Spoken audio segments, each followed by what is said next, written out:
Salam dəyərli izləyicilərim, kanalıma xoş gəlmisiniz. Bu gün sizlər üçün çayın yanında ləzzətlə yeyə biləcəyiniz ev üsulu çox ləzzətli marmelad hazırlayacağım. Əvvəlcə qabın içərisinə 4 yemək qaşığı jelatin tökürəm. Üzərinə yarım stəkandan biraz çox su əlavə edib qarışdırıram.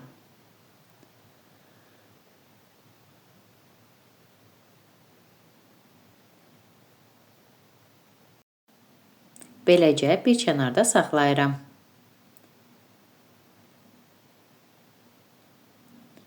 Marmeladı hazırlamaq üçün mən gül komportundan istifadə etdim.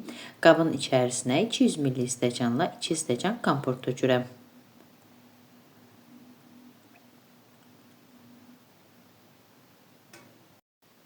Komportun əvəzinə təbii meyvə şirəsindən də istifadə edə bilərsiniz. Üzərinə 1 stəkandan 2 barmaq aşağı şəkər tozu əlavə edib, qabı ocağın üzərinə qaynamağa qoyuram. Marmeladı tökmək üçün belə bir qablardan istifadə etdim.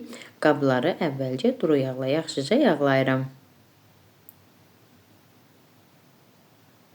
Evdə başqa silikon formalar varsa, onlardan da istifadə edə bilərsiniz. Şəkər tozu tam əriyəndən sonra qabı ocağın üzərindən götürürəm. Üzərinə jelatini əlavə edib qarışdırıram. Jelatin kənarda bərşiyir. Tam əriyənə qədər beləcə qarışdırmaq lazımdır.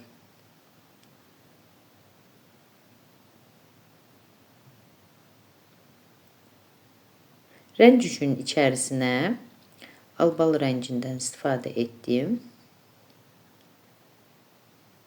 Jelatin əridikdən sonra qabı yenidən ocağın üzərinə qoyuram və dayanmadan qarışdırıram. Qaynatmaq lazım deyil. Qaynama dərəcəsinə çatanda ocaqdan götürürəm.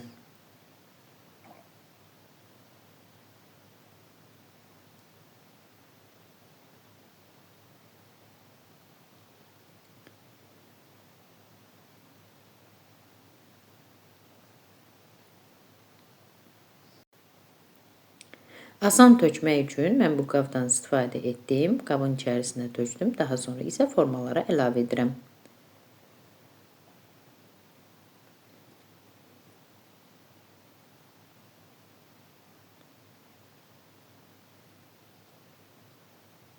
Beləcə tam soyuna qədər dəzgahın üzərində saxlayıram.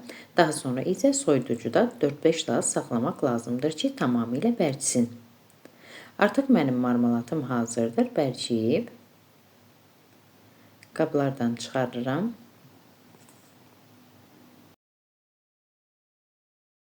Qabın içərisindən çıxarmaq üçün bıçaqdan istifadə etdim. Asanlıqla çıxır.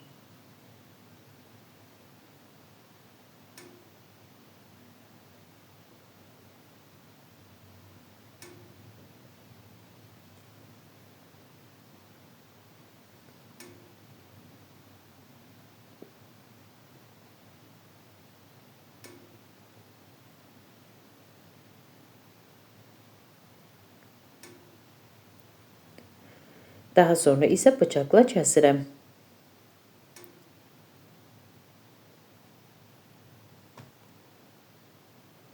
İstədiyiniz formada, ölçüdə kəsə bilərsiniz.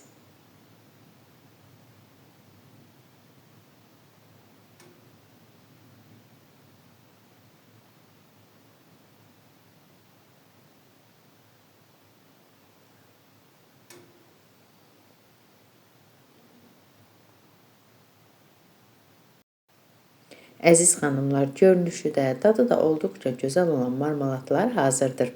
Əgər siz də mənim bu üsulumu, kanalımı bəyəndinizsə, mənə abunə olub dəstək olmağı unutmayın. Sağ olun, görüşərik.